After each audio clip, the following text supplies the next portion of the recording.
हामिद जी, आपका हमें समय देने के लिए आपका बहुत बहुत धन्यवाद। मैंने सुना है कि कल सुबह 4 बजे तक मीटिंग चल रही थी, कल आप हमारे साथ नहीं जुड़ सके, आज आप आए हैं। तो स्वाभाविक है कि बहुत सारे सवाल हमारे पास हैं और आपके ही पास सारे जवाब भी हैं। तो सबसे पहला सवाल जो मैं आपसे पूछना चाहूंगा कि इस बार का जो माहौल है, 2014 में मोदी जी की एक बड़ी वेव थी, लोग सीट प्रेडिक्ट कर रहे थे कि जीतेंगे, कितने से जीतेंगे। 2019 में भी बालाकोट हुआ, उसके बाद माहौल बदला और लोगों ने फिर प्रेडिक्ट करना एक मिनट, बालाकोट के पहले से ही माहौल भाजपा के पक्ष में था और हम जीतने वाले थे। पर इस बार अमित जी, इस बार तो कुछ अलग ही नंबर और आंकड़े आ रहे हैं। 370 एक बहुत बोल्ड आपने टारगेट लिया है, 400 पार एनडीए के लिए। तो इस बार वेव इलेक्शन देखते हैं आप, इसको क्या कारण है कि आपको कॉन्फिडेंस है कि 370 सीटें मिलेंगी बीजेपी को?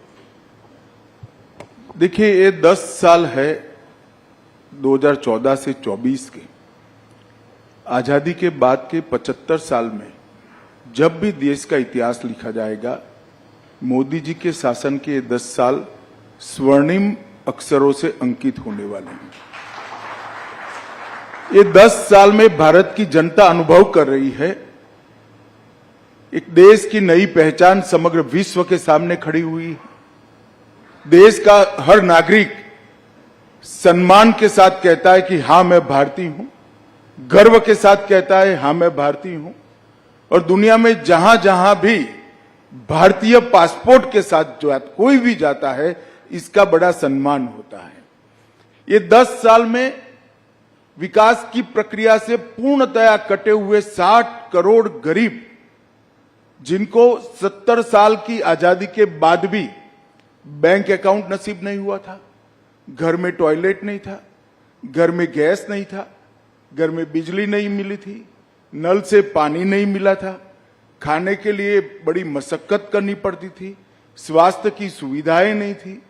ये 10 साल के अंदर ही, सिर्फ 10 साल के अंदर हरेक को बैंक अकाउंट, हरेक घर में नल से जल, हरेक घर में शौचालय, हरेक घर में गैस और 60 करोड़ लोगों को 5 लाख तक की स्वास्थ्य की सारी सुविधाएं पूरी की है। और हर गरीब को प्रति व्यक्ति प्रति माह 5 किलो अनाज आज फ्री ऑफ कॉस्ट मिल रहा है। एक प्रकार से ये 60 करोड़ लोगों को भारत के अर्थतंत्र के साथ जोड़ने का काम नरेंद्र मोदी जी ने किया है। ये 10 साल के अंदर ही देश जिसकी बड़े समय से राह देखता था कि भारत अपने अर्थतंत्र को दुनिया की तालिका में बहुत आगे पहुंचा है। अटल जी 11वें नंबर पर छोड़कर गए थे। अर्थशास्त्री मनमोहन सिंह जी ने 10 साल में 11वें का 11वां मेंटेन किया और मोदी जी ने 10 साल में 11वें नंबर से 5वें नंबर पर पहुंचा है।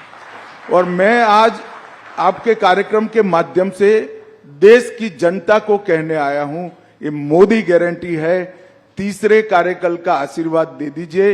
हम तीसरे नंबर की आर्थिक ताकत दुनिया की बन कर रहे हैं। ये 10 साल में भारत मैन्युफैक्चरिंग का हब बना है।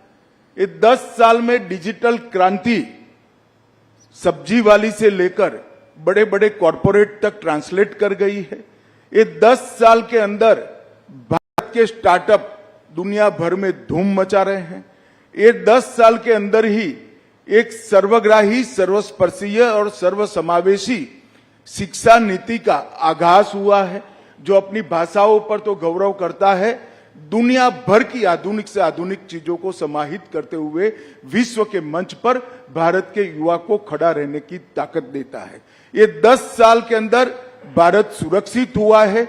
आए दिन बम धमाके कर जाने वाले पड़ोसियों को मैसेज दिया है, सर्जिकल स्ट्राइक और एयर स्ट्राइक कर घर में घुसकर आतंकवाद का सफाया करने का दम भारत में है।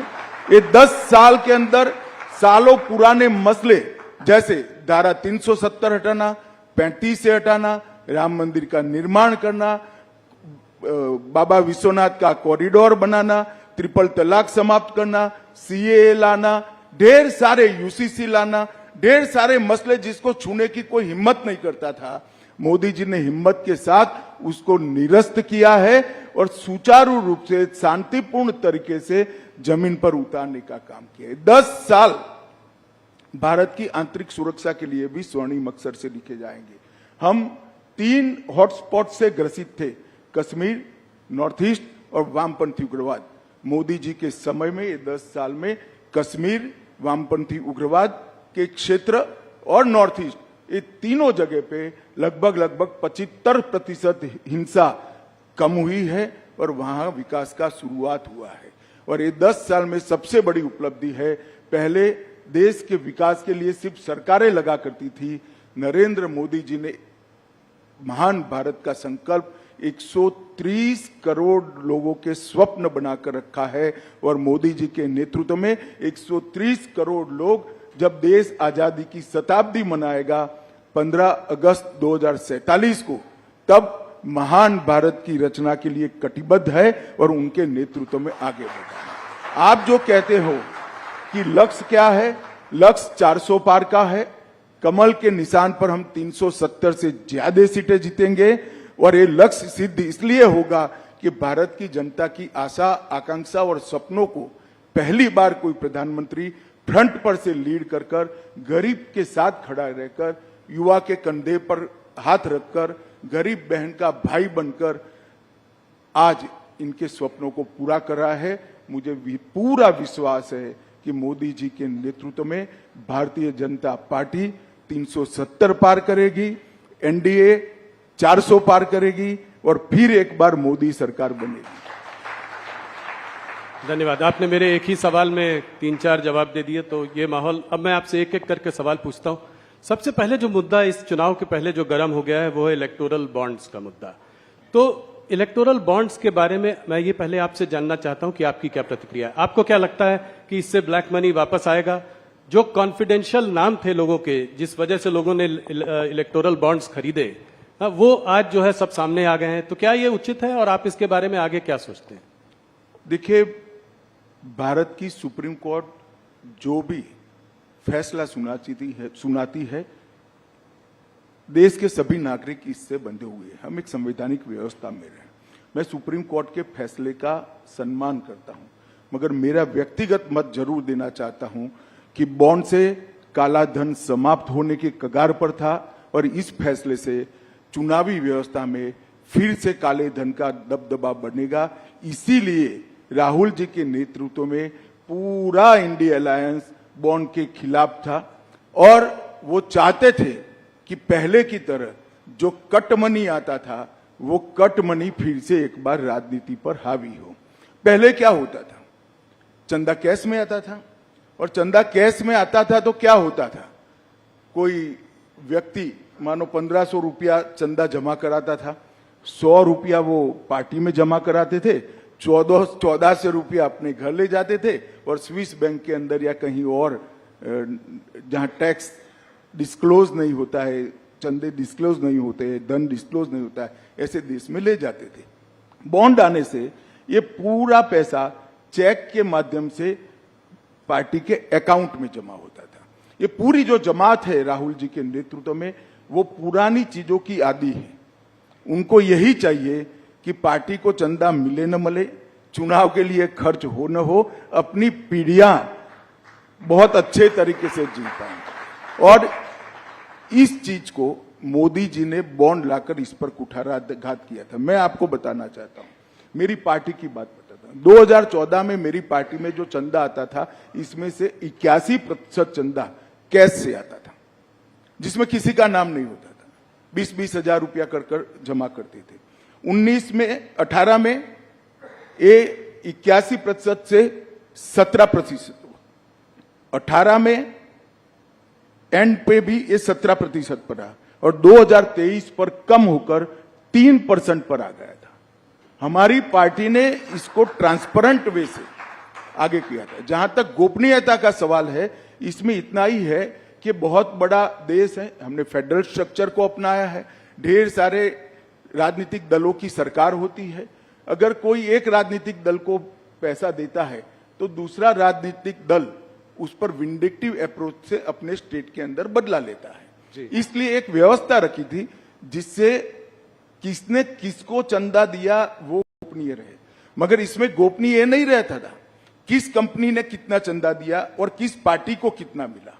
अब जो व्यवस्था होगी इसमें किसने कितना दिया वो भी गोपनीय हो जाएगा, क्योंकि सारा कैश में देना है, और किस पार्टी को कितना मिला वो भी गोपनीय हो जाएगा, क्योंकि कैश से लेना है। और कैश से लेना तो छोड़ो, घर पे ले जाने की व्यवस्था भी इसमें से हो गई। और हम पर एक आरोप लगता है राहुल जी कि हमें बहुत सारा चंदा मिला है, ये मिथ्या है। सर 6,900 करोड़ 6,200 करोड़ हमें मिला है। इसके सामने 6,200 करोड़ राहुल बाबा के नेतृत्व में चलने वाले इंडिया अलायंस को मिला है, जबकि हमारी 303 सीटें हैं। उनकी लोकसभा में कितनी सीटें हैं? हमारी 17 सरकारें हैं, हमारी हर राज्य में पार्टी चल रही है।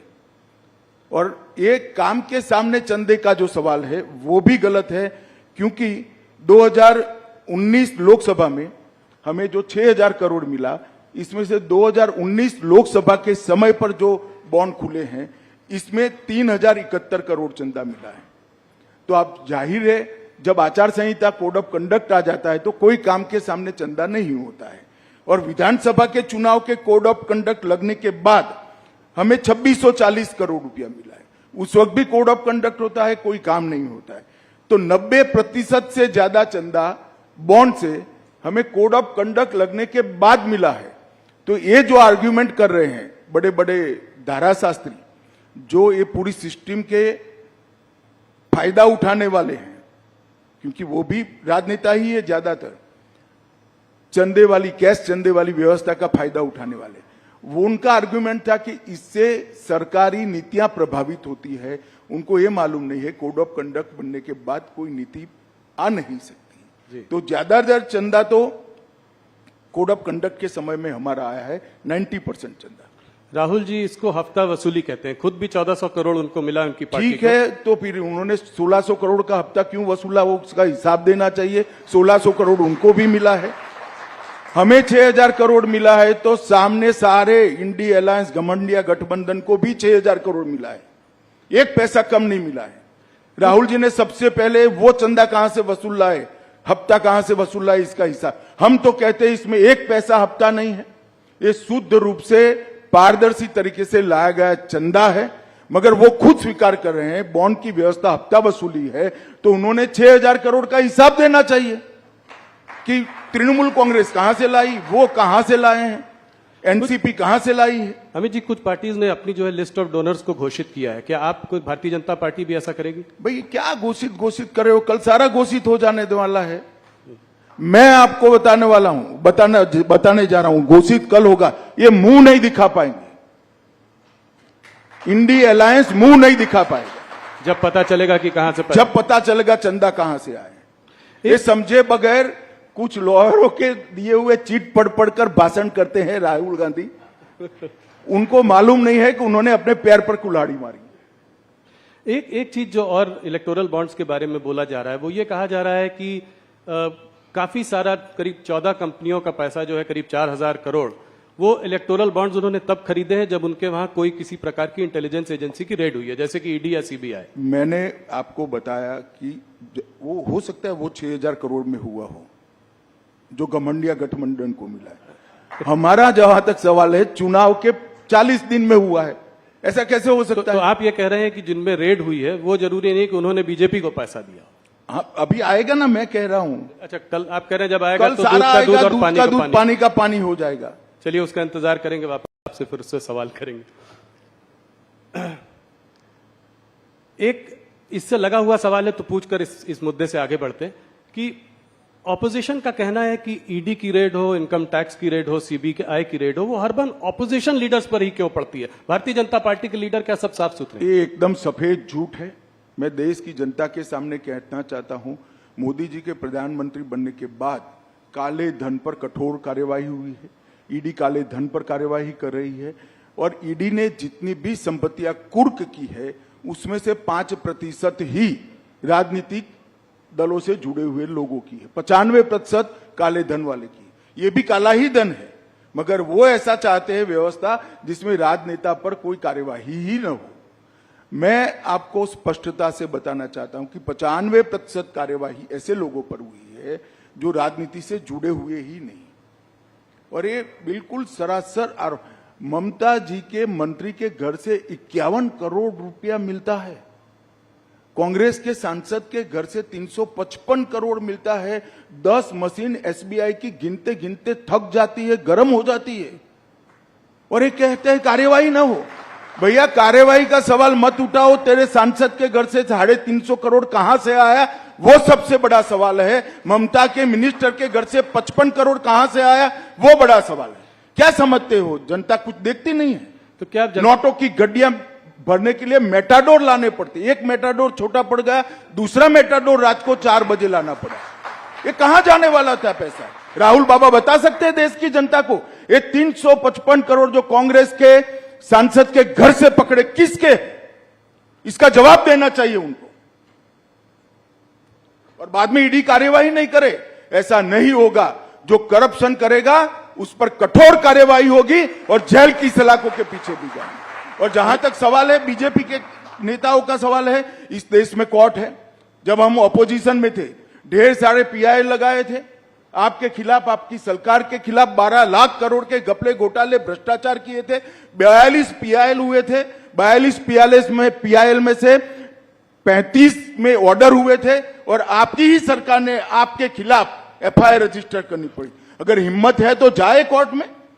और मैं कहता हूं ये 12 लाख करोड़ के घपले घोटाले भ्रष्टाचार करने वाला इंडिया अलायंस एक कांग्रेस पार्टी लोगों की आंख में धूल झोंकने के लिए, भ्रमित करने के लिए कह रही है।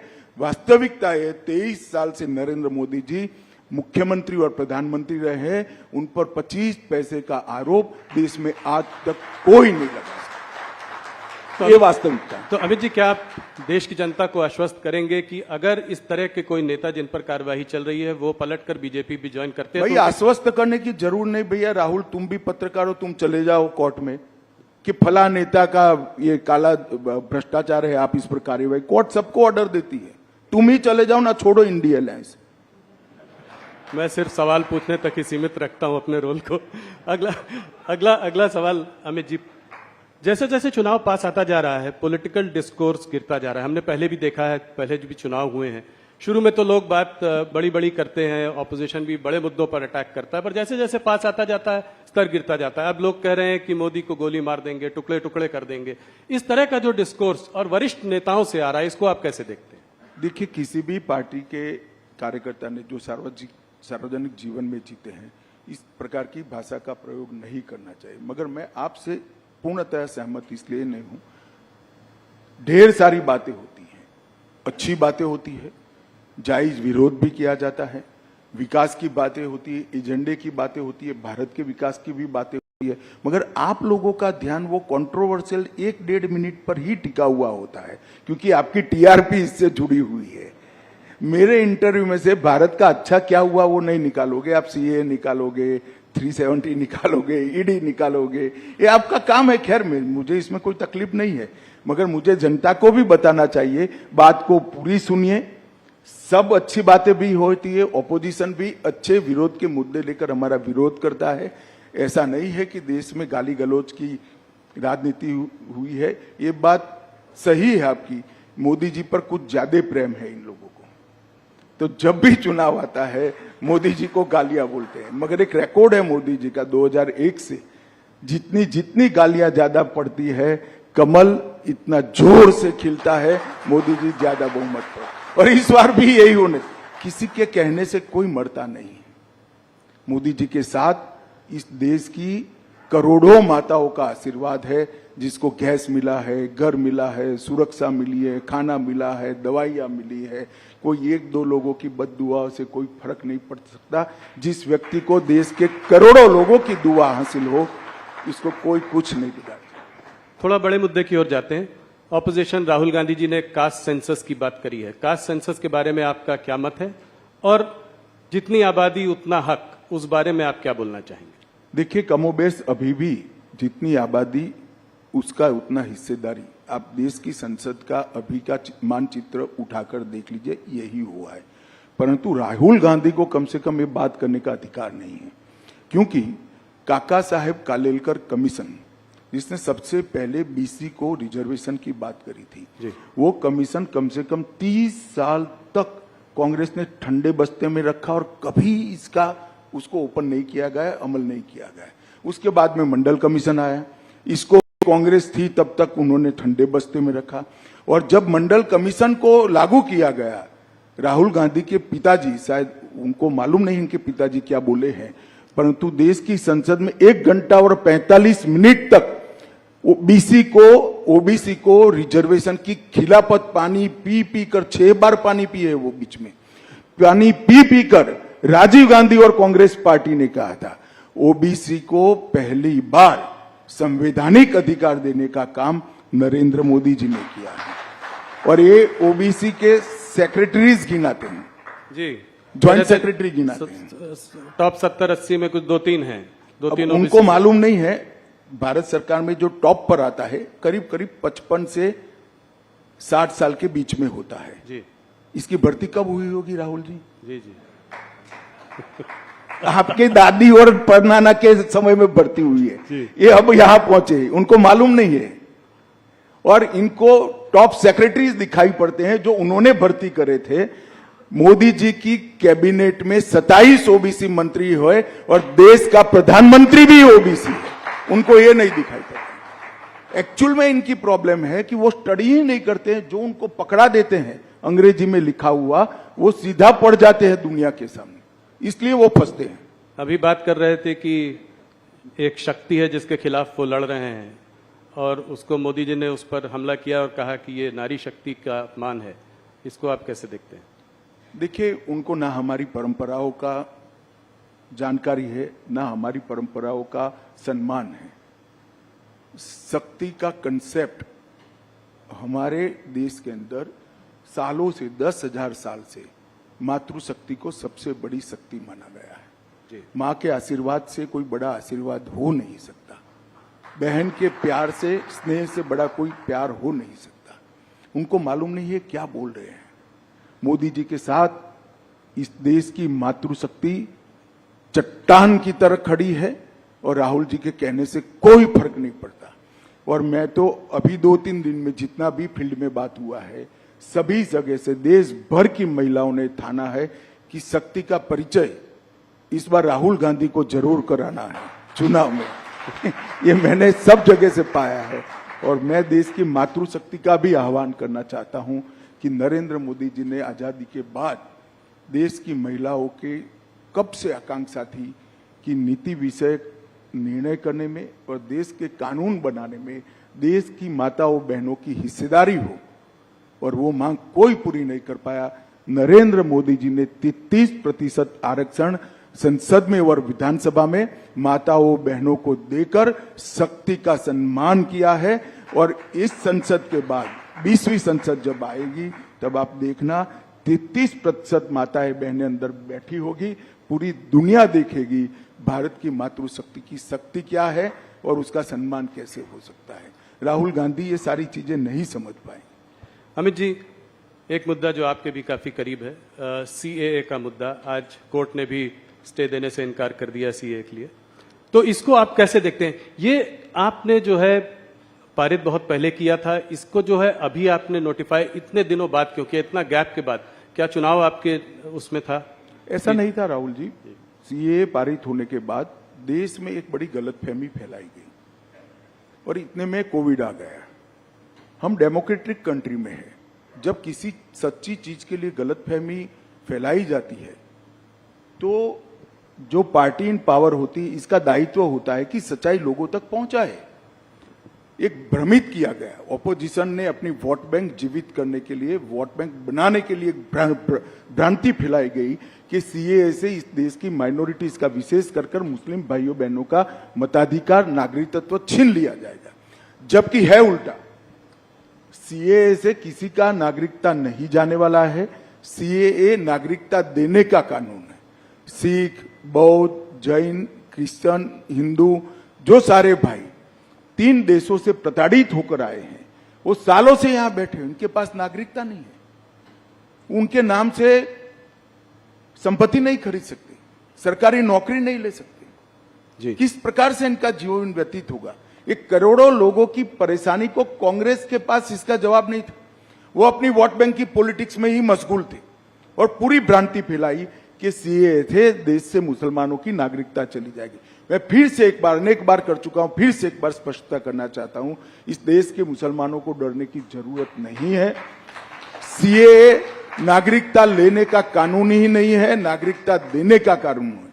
और जहां तक सीए का सवाल है, एक कांग्रेस के आजादी के वक्त महात्मा गांधी, जवाहरलाल नेहरू, मौलाना आजाद, सरदार पटेल, राजेंद्र बाबू, सबका वादा था कि जो पाकिस्तान, बांग्लादेश और अफगानिस्तान से आएंगे वो सारे शरणार्थियों को हम नागरिकता देंगे। वो वादा कांग्रेस पार्टी ने पूरा नहीं किया, वो वादा हम पूरा कर रहे हैं। वो एक प्रकार से नेहरू लियाकत पैक्ट का इंप्लीमेंटेशन है। मगर राहुल जी का ये सारे ऐतिहासिक डॉक्यूमेंट से लेना देना ही नहीं है। वो चीट पढ़कर बोलने वाले नेता है, चीट में इतनी सारी बातें आती नहीं है। केजरीवाल जी, ममता जी, राहुल जी, सबका कहना यह है कि जब देश में खुद ही नौकरी और खाने पीने की इतनी समस्याएं हैं, तो जब इतने घुसपैठिए और आ जाएंगे तो इनको हम लोग नौकरियां ये कहां से देंगे? घुसपैठिए नहीं है। घुसपैठिए और शरणार्थी में फर्क होता है। और मैं केजरीवाल जी, राहुल जी, ममता जी सबको कहता हूं, अगर देश के युवाओं की नौकरी की चिंता है तो आप बांग्लादेशी घुसपैठिए और रोहिंग्यास के लिए क्यों नहीं बोलते हैं? क्यों जुबान सिल जाती है आपकी? इसलिए सुल जाती है कि आप अपनी वोट बैंक को हट कर रहे हो। शरणार्थी जो होता है वो प्रताड़ित होकर यहां आता है। अभी मैं आपको बताता हूं, अफगानिस्तान में निजाम बदला, सारे लोग इनसिक्योरिटी फील कर रहे थे। सैकड़ों हजारों सिख भाई पवित्र गुरु ग्रंथ साहब को लेकर यहां है। क्या करें उनका? वो घुसपैठिए है क्या?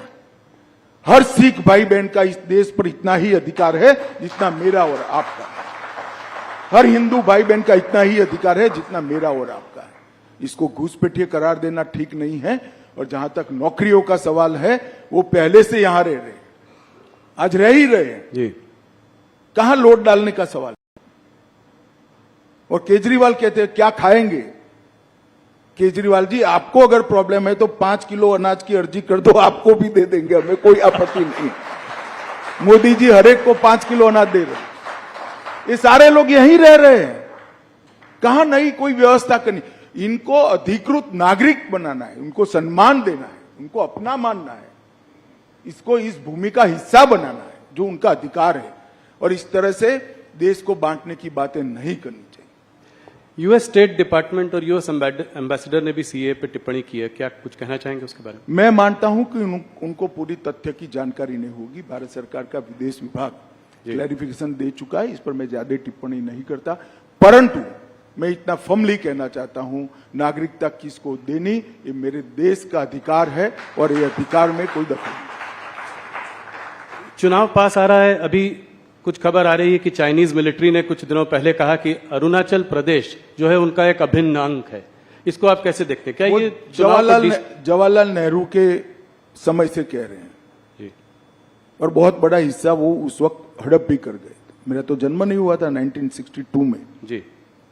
परंतु ये मोदी सरकार है, 1 इंच भी जमीन देश की किसी भी सरहद पर कोई नहीं ले सकता। ये हमारा भारत की जनता को वादा है।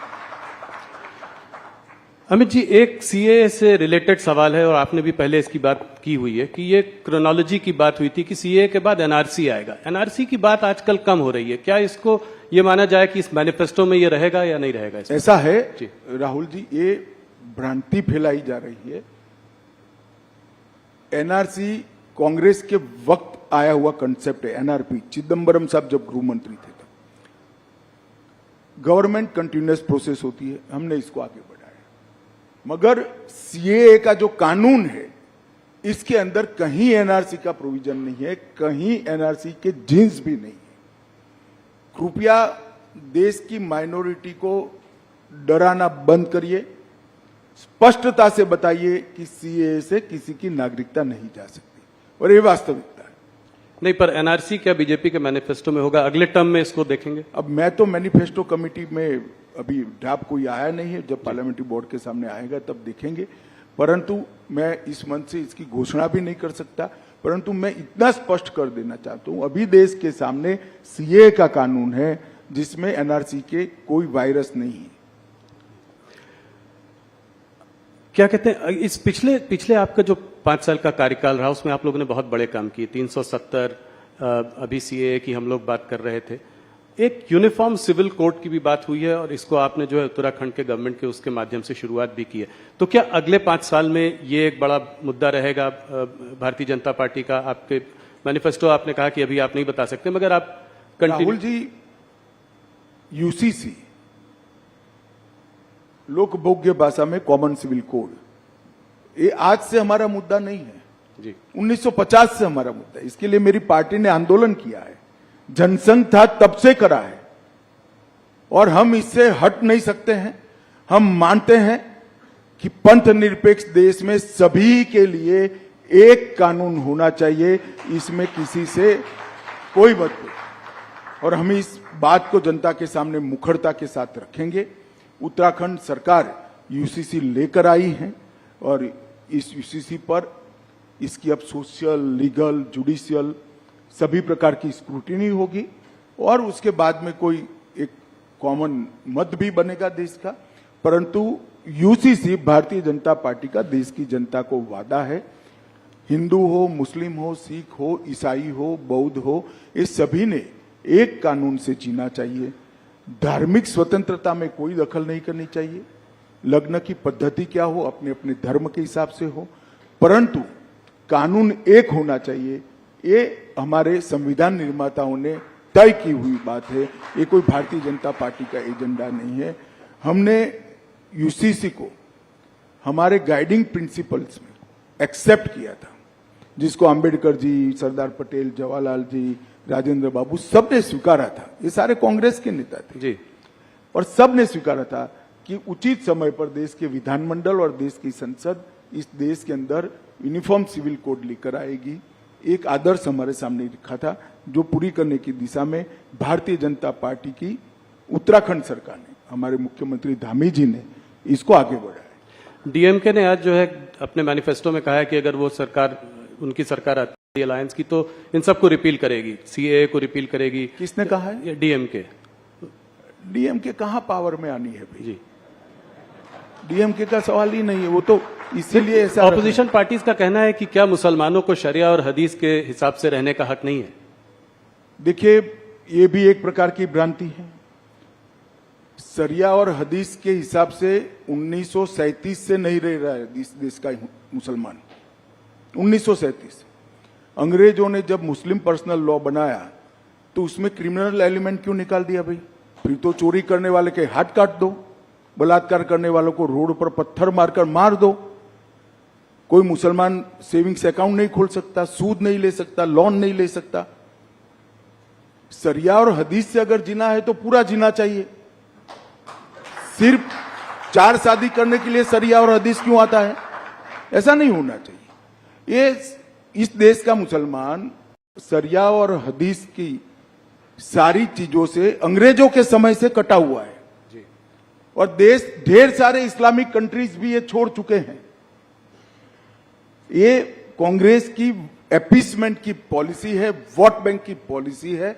इस देश के माइनॉरिटी इससे बाहर आए, और ये सालों से नहीं है, आज से नहीं है, ऐसा नहीं है, सालों से नहीं है। आज भी सिविल सूट होता है तो देश के संविधान के हिसाब से मुस्लिम भाइयों का सिविल सूट होता है जी। शरिया और हदीस के हिसाब से नहीं होता। काजी के पास कोई नहीं जाता है। तो क्या वो सब राहुल जी लागू करना चाहते हैं? चोरी करने वाले के हाथ काट दो, बलात्कार करने वालों को पत्थर मारकर मार दो, देश का जो द्रोह करेगा उसको फांसी पर, चौराहे पर लटकाओ, ये सारा लाना है क्या? अमित जी, थोड़ी सी बात करते हैं साउथ इंडिया की, जहां पे कि मोदी जी का बहुत बड़ा फोकस रहा है। पिछले 2-3 महीनों से वहां बहुत बार गए हैं। आप लोगों को भी उम्मीद है कि इस बार साउथ इंडिया में भारतीय जनता पार्टी की परफॉर्मेंस बहुत अच्छी होगी। सबसे पहला सवाल तो यह है कि कांग्रेस के वरिष्ठ नेता, ये उनमें से मतलब वाकई एक बड़े वरिष्ठ नेता ने कहा कि साउथ इंडिया जो है दक्षिण भारत को एक अलग देश होना चाहिए। पहले तो मैं जानना चाहता हूं कि आप इसके बारे में क्या कहना चाहेंगे? देखिए, इसका जवाब तो सच अर्थ में राहुल जी को देना चाहिए। आज तक कांग्रेस ने उस नेता के बयान से कन्नी नहीं काटी। देश की जनता तो मान रही है, कांग्रेस का पॉलिसी है कि इस देश का 2 टुकड़ा होना चाहिए, साउथ इंडिया और नॉर्थ इंडिया। जी, मगर राहुल बाबा आप चिंता मत करो, अब भारतीय जनता पार्टी इतनी ताकतवर है, कांग्रेस दूसरी बार इस देश का विभाजन नहीं कर पाएगी। कभी ये देश के टुकड़े हम नहीं, ये नहीं हो सकता। क्या कर रहे हैं आप? चुनाव जीतने के लिए 2 देश बनाने की बात कर रहे हैं। और क्या होगा इस पार्टी को? इतनी पुरानी पार्टी, आजादी का आंदोलन करने वाली पार्टी, वो इस बयान से करनी नहीं पाती है, इनको नोटिस नहीं देती है और फिर से टिकट दे दिया। क्या कहना चाहते हैं आप? उसका जवाब तो कांग्रेस पार्टी ने देना पड़ेगा चुनावों में। आपसे एक सीधा सवाल पूछना चाहता हूं कि 130 लगभग जो सीटें हैं साउथ में, आपको कितनी उम्मीद है इस बार आएंगी? पिछली बार तो आपको कर्नाटका और तेलंगाना के बीच में 29 सीटें मिली थी। देखिए, तुम इधर उधर ईस्ट वेस्ट साउथ सेंटर मत गिनो भाई, 370 गिन लेना। नहीं, 370 में नॉर्थ में तो बहुत सारे प्रदेशों में आपकी करीब करीब पूरी सीटें हैं। तो मैं कह रहा हूं कि एडिशनल 70 सीटें कहां से आएंगी? ऐसा है भाई, जब मैं 300 कहता था तब भी तुमने, राहुल जी, मुझे ये सवाल 2019 में पूछा था कि तुम लाओगे कहां से। मैंने कहा काउंटिंग के दिन दोपहर को बता दूंगा, और हमारी 300 पार हो गई। इस बार भी मैं कहता हूं, काउंटिंग को 12 बजे मुस्कुराते हुए चेहरे पर कहना, मोदी का वादा पूरा हुआ, लक्ष्य पूरा हुआ, भाजपा 370 पार। मैं ये देखना चाह रहा हूं कि कहां से आप और उम्मीद देख रहे हैं। जैसे कर्नाटका में ऐसे है, ढेर सारे स्पेस है जी। बंगाल में हम बढ़ सकते हैं, उड़ीसा में बढ़ सकते हैं, तेलंगाना में बढ़ सकते हैं, हम तमिलनाडु केरल में बढ़ सकते हैं, ढेर सारी जगह है, पंजाब में बढ़ सकते हैं। नीचे से शुरू करते हैं, केरला में अकाउंट खुलेगा इस बार? भाई मैं आपको कहता हूं, आप पिसमिल अकाउंट में मत जाओ राहुल बाबू, आप 370 गिन लेना। मैं उस दिन आपके शो पर आऊंगा और बताऊंगा कि हमने कहा था देश की जनता के आशीर्वाद से, और इसमें भाजपा का कोई पराक्रम नहीं है। इस देश की जनता का स्नेह नरेंद्र मोदी जी पर है, हमारे नेतृत्व पर है, हमारी पार्टी पर है। वो ही वोट में कन्वर्ट होगा, वो ही सीट में कन्वर्ट होगा और 370 पार हो जाएगा। तो आप ओडिशा के बारे में तो कुछ बताइए कि साथ में है या नहीं साथ में, अलग अलग लड़ रहे हैं कि साथ में लड़ेंगे? पांडियन जी यहां आए थे, उन्होंने कहा कि सब प्रधानमंत्री के हाथ में है। अभी तय नहीं हुआ है, राष्ट्रीय अध्यक्ष जी हमारे तय करेंगे, परंतु इतना निश्चित है कि हम ओडिशा में हमारी स्ट्रेंथ बहुत बड़ी करने जा रहे हैं। ओडिशा की जनता का मोदी जी के प्रति जो प्यार है, वो हमारे कार्यकर्ता बिल्कुल उष्मा के साथ और विनम्रता के साथ उसका स्वीकार भी करते हैं, इसको फील भी करते हैं। सीटें बढ़ेंगी पिछली बार से लोकसभा चुनाव में, और विधानसभा में क्या होगा? निश्चित रूप से विधानसभा लोकसभा दोनों में बड़ी बढ़ोतरी होगी, और चुनावी पंडितों की गिनती से कई गुना ज्यादा सीटें भारतीय जनता पार्टी की। ओडिशा में सरकार बनाने की हालत में है आप लोग? कुछ भी हो सकता है, पहले तय हो जाए कि हम साथ में जा रहे हैं या अकेले जा रहे हैं। साथ में जाएंगे तो बीजू बाबू नेता है, तो स्वाभाविक रूप से हम साथी के रूप में लड़ेंगे। अकेले जाएंगे तो हम सरकार बनाने के लिए ही लड़ेंगे। पांडियन जी ने एक अच्छी अजीब सी बात कही। उन्होंने कहा कि देखिए, सेंटर में बीजेपी को बीजेडी की जरूरत नहीं है और स्टेट में बीजेडी को बीजेपी की जरूरत नहीं है। क्या इस बात से आप सहमत? देखिए, गठबंधन हमेशा जरूरियात के आधार पर नहीं होता। हमें ढेर सारी पार्टियों ने ये पूरे 5 साल में राष्ट्रीय हित के जो मुद्दे थे, इसमें इश्यू बेस्ड समर्थन पार्लियामेंट में दिया है। चाहे 370 हो पहले, चाहे जीएसटी करना था, चाहे बॉन्ड हो, बॉन्ड भी कांग्रेस ने विरोध नहीं किया था जी, उस वक्त नहीं किया था जी, मगर इश्यू बेस्ड समर्थन हमें ढेर सारी पार्टियों ने दिया है। और मैं मानता हूं कि ये लोकतंत्र की खूबसूरती है कि विरोध हर मुद्दे पर नहीं होता है। जो मुद्दा देश हित में होता है, इसका समर्थन इरिस्पेक्टिव ऑफ पार्टी पॉलिटिक्स करना चाहिए, सबने करना चाहिए। 2 प्रदेश जहां पे चुनाव इंटरेस्टिंग हो सकता है वो है बिहार और महाराष्ट्र। थोड़ा उस पर बात करूंगा। बिहार पे आपने फिर एक बार, पलटू राम जी तो पलटी मारते रहते हैं, इस बार आपने भी पलटी मारी और उनको आपने 16 सीटें दे दी। देखो भैया, हमने नहीं मारा है पलटी, नीतीश बाबू हमारे साथ ज्वाइन हुए। हम तो जहां थे वहां ही थे जी, हम गंगा किनारे वो पलट के वापस फिर आए। हम गंगा किनारे ही थे, गंगा किनारे ही रहे, कोई हमारे साथ आकर मिला पर 16 सीटें उनको दे दी आपने। नहीं, वो तो बिहार यूनिट का नेगोशिएशन का जो नतीजा है वो आपके सामने है। हम पहली बार नीतीश कुमार जी से ज्यादा सीटें लड़ रहे हैं, जी। बड़े भाई की भूमिका में आए हैं, वो हमारे लिए बड़ी बात है और मुझे विश्वास है कि हम बहुत अच्छी तरह से बिहार में विजयी होंगे। 5 सीट चिराग पासवान जी को दी, पर पशुपति पारस को आपने डंप कर दिया। कोई उनके संग भी समझौता हो सकता है? अभी उन्होंने रिजाइन भी कर दिया आपकी मंत्रालय मिनिस्ट्री। अब समझौते की गुंजाइश नहीं रही, कम रह गई है, लगभग नहींवत है। अच्छा था अगर परिवार पूरा साथ में आता, मगर ठीक है भाई। अभी आप बड़े भाई के रूप में यहाँ आए हैं, तो क्या विधानसभा में भी बड़े भाई के रूप में ही आएंगे और मुख्यमंत्री का चेहरा भारतीय जनता पार्टी का होगा? अभी कुछ नहीं तय नहीं, हमें लोकसभा का चुनाव है, 370 और 400 के लक्ष्य के लिए सब लोग लगे हैं। विजयी होने के बाद आगे का रणनीति हम बनाएंगे। इस बार देखा है बिहार में आपने और छोटी पार्टियों को भी साथ में ले लिया। यही रुख जो है महाराष्ट्र में भी देख रहे हैं। अगर महाराष्ट्र में देखें तो आप पहले आप शिंदे जी को लाए, उसके बाद अजित पवार आए, आज कल आपसे राज ठाकरे भी मिलकर गए हैं। तो कितनी सीटों का आपको, पिछली बार 41 सीटें थी आपकी 48 में, क्या उससे ऊपर हम जा सकते हैं? 41 से ज्यादा सीटें महाराष्ट्र में जीतेंगे और ये जो घमंडिया गठबंधन प्रचार कर रहा है, पार्टियां तोड़ी, पार्टियां हमने नहीं तोड़ी है। शिवसेना तोड़ने का काम उद्धव ठाकरे के पुत्र प्रेम ने किया है। अगर वो एकनाथ शिंदे को उनका उचित सम्मान देते तो शिवसेना न टूटती। और एनसीपी तोड़ने का काम शरद पवार जी की पुत्री प्रेम ने किया है। अगर वो अजित पवार को उनका उचित सम्मान देते तो आज वो उनके साथ ही होते, हमारे साथ थोड़ी ना आते। वो तो सरकार में थे सब। मगर जब आप पुत्र पुत्री के मोह में अंध हो जाते हो तब पार्टियां टूटती है। इसका आरोप हम पर नहीं लगाना चाहिए। कितनी सीटों पर लड़ेंगे आप? 30 के आसपास आप क्या क्या डिवीजन हुआ है? अभी तय नहीं हुआ है, मगर स्वाभाविक रूप से महाराष्ट्र में हम सबसे बड़ी पार्टी होगी। और उसके बाद शिंदे और उसके शिंदे सेना और उसके बाद अजित पवार।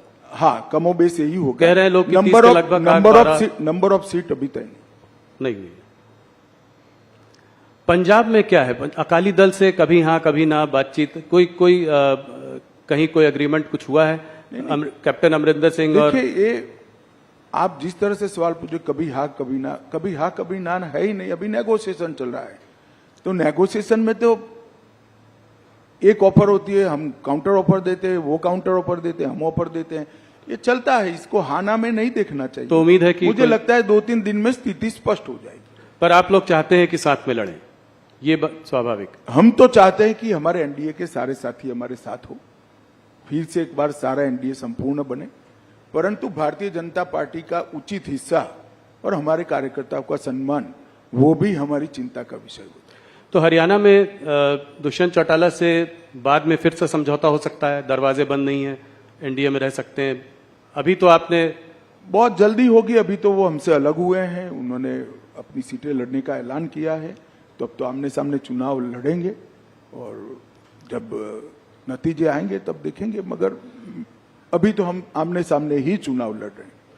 2-3 सवाल इन्हीं मुद्दों पर और प्रदेशों पर। और आंध्र प्रदेश और तेलंगाना में आप इस बार अपनी पोजीशन को कैसे देखते हैं? क्या पिछली बार से स्ट्रांग रहेंगे आप तेलंगाना में? निश्चित रूप से जिस प्रकार का स्वागत पलक पावड़े बिछाकर दक्षिण भारत की जनता मोदी जी का कर रही है, वो भारतीय जनता पार्टी के लिए उत्साहवर्धन करने वाली बात है।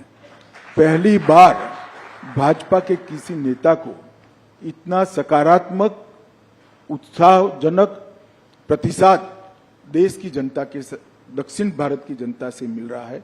वो हमारे लिए बहुत आनंद का विषय है, उत्साह बढ़ाने वाला विषय है।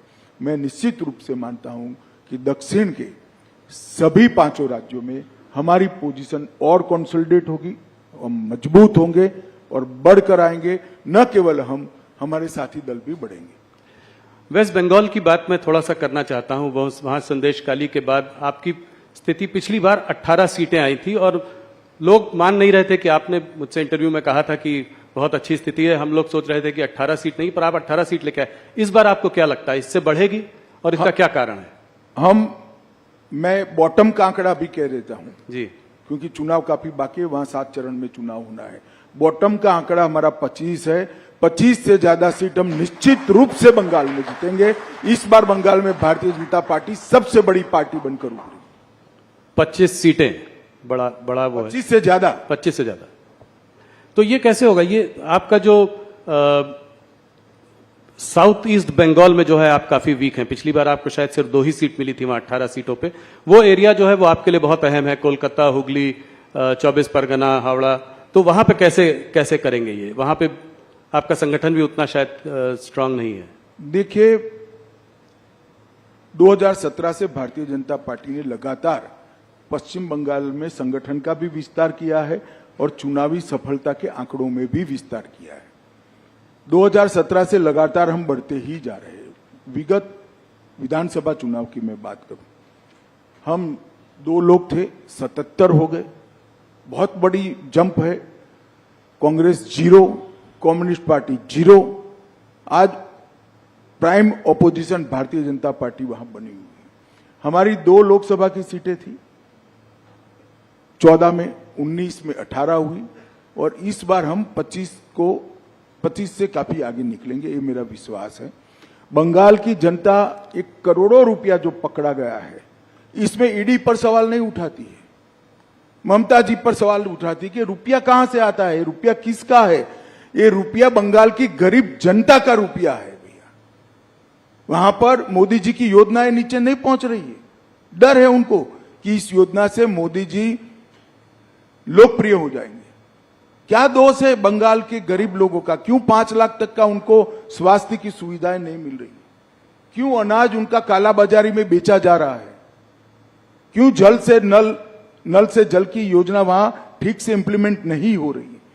क्यों अब तक सीए से इनको महरूम रखा गया? केवल और केवल वोट बैंक की पॉलिटिक्स के कारण और भ्रष्टाचार के कारण। भ्रष्टाचार उनका उजागर हो चुका है। बंगाल की जनता के सामने ममता जी एक्सपोज हो चुकी है।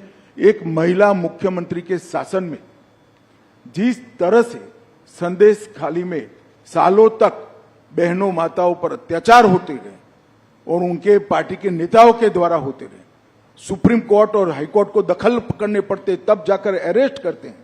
शर्म।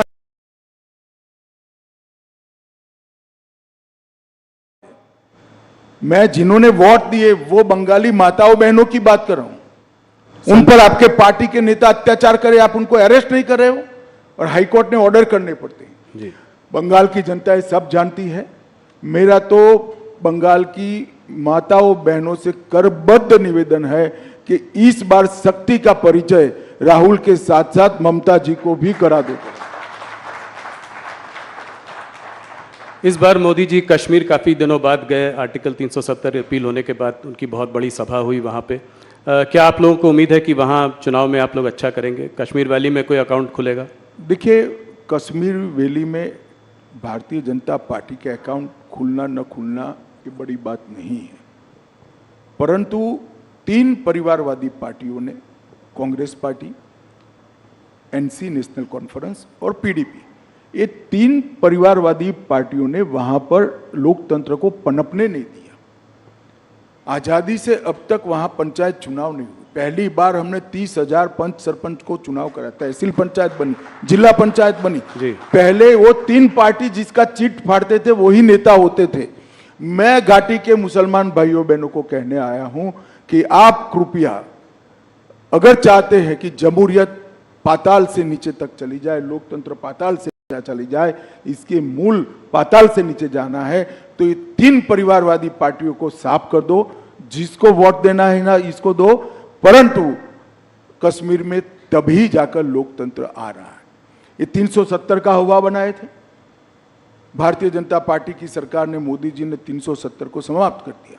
आज हर कश्मीरी को 5 लाख से ज्यादा स्वास्थ्य को मिलता है, पानी मिल गया, चावल मिल रहा है, सारी स्वास्थ्य की सुविधाएं मिल गई है, बड़े बड़े इंस्टीट्यूशन आए हैं। 2 करोड़ से ज्यादा यात्री अब आज कश्मीर में जा रहे हैं। कश्मीर में 30 साल के बाद थिएटर खुले हैं। कश्मीर में 30 साल के बाद ताजिया का जुलूस निकल रहा है, मुहर्रम का जुलूस निकल रहा है। ये लोकतंत्र की बहाली के कारण हुआ है। जी, एक बार कश्मीर की जनता ने हिम्मत करना चाहिए। जिन लोगों ने 75 साल तक कश्मीर की जनता को लोकतंत्र से महरूम रखा, संवैधानिक अधिकारों से महरूम रखा और अपने केंद्र सरकार की स्कीमों से महरूम रखा, उनको दंड दीजिए, लोकतंत्र को मजबूत कर दिए। भारतीय जनता पार्टी को वोट दीजिए, जिसको देना है इसको दीजिए। परंतु घाटी में एक बार ये 3 परिवारवादी पार्टियों को सबक सिखाना चाहिए। कश्मीर में चुनाव कब होंगे, ये मैंने आपसे सवाल बहुत बार पहले भी पूछा है। इस बार बोला गया कि पैरामिलिट्री फोर्सेस की कुछ कमी है क्योंकि नेशनल इलेक्शंस हो रहे हैं तो नहीं हो पाए, तो इसका मतलब जल्दी होने चाहिए। सुप्रीम कोर्ट ने ऑर्डर ही किया है सितंबर तक कराने का। जी, तो उसके तो आउटर लिमिट है, सितंबर के पहले हो जाएंगे। एक सवाल जो कि बार बार होता है, आप लोगों का नारा था कि मंदिर वहीं बनाएंगे, वो आप लोगों ने बनवाया, प्राण प्रतिष्ठा हुई। एक और नारा है जो है अभी तो ये झांकी है, काशी मथुरा बाकी है, तो क्या ये अगले उसमें पाँच साल में देखने को मिलेगा? देखिए, ये सारे मसले कोर्ट में लंबित है, इस पर मेरा अभी कुछ भी कहना उचित नहीं है, परंतु मैं एक बात जरूर कहना चाहता हूँ। राम मंदिर में हमारा पालमपुर कार्यकारिणी का भारतीय जनता पार्टी का वादा था कि हम संवैधानिक रूप से प्रभु श्री राम का भव्य मंदिर अयोध्या में बनाएंगे। 500 साल से करोड़ों राम भक्त जिसकी राह देख रहे थे, वो काम मोदी जी ने 5 साल में भी कर दिया। सुप्रीम कोर्ट का फैसला भी आ गया, भूमि पूजन भी किया और 22 जनवरी को प्राण प्रतिष्ठा कर कर प्रभु श्री राम को अपने भव्य मंदिर में विराजित करने का काम भी नरेंद्र मोदी ने कर दिया। और मैं मानता हूं कि ये जो दृश्य है वो क्षण है, 10,000 साल का क्षण है, मेरी बात याद रखना। 10,000 साल तक न केवल भारत, दुनिया इस क्षण को भुला नहीं पाएगी। और ये बहुत बड़ा लोकतंत्र का उदाहरण है, क्योंकि भारत में हिंदू मेजोरिटी में होने के बावजूद भी 75 साल तक हमने राह देखी कि हमें कोर्ट ऑर्डर करे, उसके बाद ही हम मंदिर बनाएंगे। और पूर्ण तरह संवैधानिक रूप से कोर्ट के ऑर्डर से मंदिर बनाया। दुनिया में ऐसे उदाहरण बहुत कम मिलते हैं जो भारत ने दिया है, और उसका मोदी जी के समय में होना, भाजपा के समय में होना, हम सबका सौभाग्य हम मानते हैं। जी, बस कुछ सवाल, 2-3 सवाल और आपको मैं उत्तर प्रदेश के बारे में सवाल पूछे बिना नहीं जाने दे सकता। क्या इस बार उत्तर प्रदेश में आपकी परफॉर्मेंस 2014 से भी ज्यादा अच्छी होगी? निश्चित रूप से 73 सीटें थी। निश्चित रूप से हम उत्तर प्रदेश में हमारा अब तक का सबसे अच्छा परफॉर्मेंस करेंगे, 2014 से भी ज्यादा सीटें। इसका मतलब रायबरेली में आप जीत सकते हैं, कन्नौज, मैनपुरी, आजमगढ़, इन सब में? सीटों के नाम पे न पड़िए, पूरी उत्तर प्रदेश की जनता परिवारवाद से त्रस्त है। इस बार परिवारवादी पार्टियों को जनता सबक सिखाएगी, ऐसा मुझे भरोसा है। आपसे हर बार जब इंटरव्यू करते हैं तमाम सवाल पूछते हैं, देश भर की बातें होती हैं। गृह मंत्रालय के कुछ अचीवमेंट्स बताइए जो 5 साल में, जो आप सबसे बड़ा मानते हैं। देखिए, कोई अचीवमेंट बड़ा या न छोटा नहीं हो सकता। हर अचीवमेंट की अपनी जगह पे एक अहमियत होती है। छोटे से छोटा फैसला बहुत बड़ा हो सकता है अपनी जगह पे। जैसे मैं कहता हूँ, जब 5 किलो RDX पकड़ा जाता है तो लोगों को लगता है, इतना कॉलम आता है कि आज 5 किलो RDX पकड़ा गया। अगर वो न पकड़ा जाए तो 2000 लोग बम धमाके में मारे जाते हैं। तो ये तो नजरिए का सवाल है। मगर मैं निश्चित रूप से कहना चाहता हूँ, कश्मीर के अंदर शांति, नॉर्थ ईस्ट के अंदर 10 से ज़्यादा समझौते कर 9000 से ज़्यादा उग्रवादियों को सरेंडर कराना, वामपंथी उग्रवाद लगभग समाप्त कर देना, नारकोटिक्स पर कठोरता से लगाम खींचना, और ढेर सारी चीज़ों में देश की आंतरिक सुरक्षा को हमने सुरक्षित करने का काम किया है। डिजास्टर मैनेजमेंट जो मोदी जी का एक देश भर में मोदी जी का ही इनिशिएटिव है, उसको भी मोदी जी के नेतृत्व में, इनके सीधे गाइडेंस के तले गृह मंत्रालय ने आगे बढ़ाया है। ढेर सारे काम हुए हैं, परंतु मैं देश की जनता को एक ही बात कहना चाहता हूं, चाहे समाज कल्याण विभाग हो, चाहे रक्षा मंत्रालय हो, चाहे गृह मंत्रालय हो, चाहे वित्त मंत्रालय, हर मंत्रालय में आजादी के 75 साल में अगर सबसे अच्छा परफॉर्मेंस हुआ है तो ये 10 साल में हुआ है। और 10 साल में देश की सूरत और सीरत दोनों बदली है। देश को दुनिया में सम्मान मिलने लगा है। आज भारत क्या बोलता है वो मैटर करता है। भारत का पासपोर्ट लेकर कोई जाता है तो सम्मान के साथ उसको देखा जाता है। और भारत के भविष्य पर न केवल भारतीय, पूरी दुनिया को विश्वास है कि आने वाले 25 साल भारत के 25 साल है। मोदी जी जब देश की जनता का आशीर्वाद लेने आए हैं, तब हमारे पास 10 साल का ट्रैक रिकॉर्ड भी है और 25 साल का एजेंडा भी है।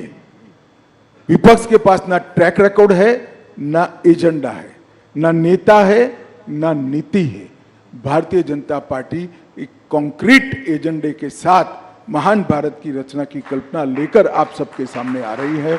आप समर्थन करिए, मोदी जी को आशीर्वाद दीजिए, भारतीय जनता पार्टी को आशीर्वाद दीजिए, और आशीर्वाद दीजिए तो थोड़ा बहुत मत दीजिएगा, 400 पार करा दीजिएगा। इतनी ही मेरी आप सबसे विनती है। धन्यवाद। अमित जी, आप दिन रात काम करते हैं, हम लोग बात कर रहे थे आजकल दिन में सुबह रात 3-4 बजे सुबह तक मीटिंग्स चलती रहती हैं। आज हमारे साथ आपकी धर्मपत्नी सोनल जी भी यहाँ हैं, तो घर के लिए समय कैसे निकालते हैं? हम लोग वर्क लाइफ बैलेंस की बात करते हैं, ये वर्क वाइफ बैलेंस कैसे होता है? देखिए, वो कोई सार्वजनिक बात नहीं है, मगर मैं आपको बताता हूँ कि मैं परिवार के लिए समय नहीं निकाल सकता। परिवार मेरे लिए समय चुनकर निकाल लेता है, तो हमारा बैलेंस बना रहता है और इसमें परिवार का बड़ा रोल रहता है। अमित जी, बहुत बहुत धन्यवाद, आप हमारे साथ जुड़े, आपने बहुत सवालों के जवाब दिए, 1 घंटे हमसे बात करी, आपका बहुत बहुत धन्यवाद।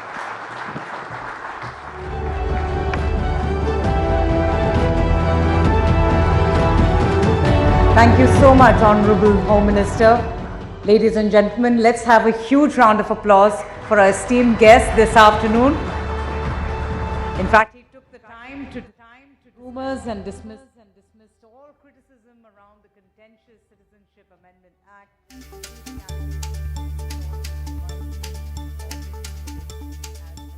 केंद्रीय गृह मंत्री अमित शाह, जिन्होंने कई सारे सवालों के बेबाकी से जवाब दिए और राइजिंग भारत के इस मंच पर उन्होंने जीत का दावा भी किया। राइजिंग भारत के मंच पर अमित शाह ने कई सारी बातें भी साझा की। चुनावी पर सुप्रीम कोर्ट के फैसले का भी उन्होंने जिक्र किया और बॉन्ड से काले धन पर रोक लगी है, तो कहीं ना कहीं पारदर्शिता इससे साफ तौर पर समझ में आती है। लगातार हालांकि इस बॉन्ड को लेकर सवाल उठते रहे हैं और इस पर अमित शाह ने क्लियर किया है कि ये बहुत सही निर्णय रहा और आप ये देखेंगे कई सारे जो करंट में मुद्दे हैं उन पर भी उन्होंने बेबाकी से अपनी राय रखी है। राइजिंग भारत के मंच पर आप अमित शाह को सुन रहे थे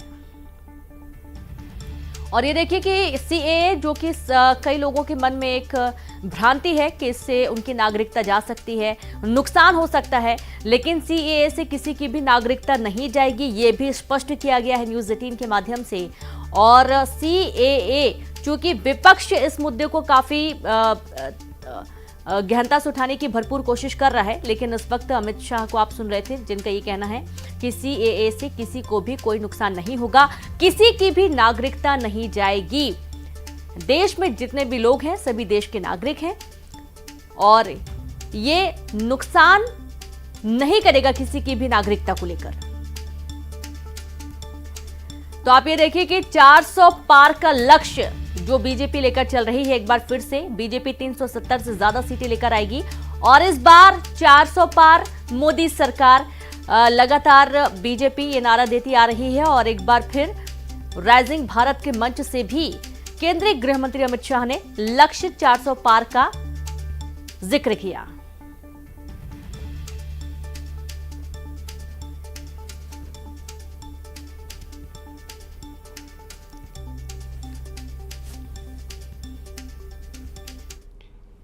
और यहां पर वक्त एक छोटे से ब्रेक का है, देखते रहिए न्यूज़ 18।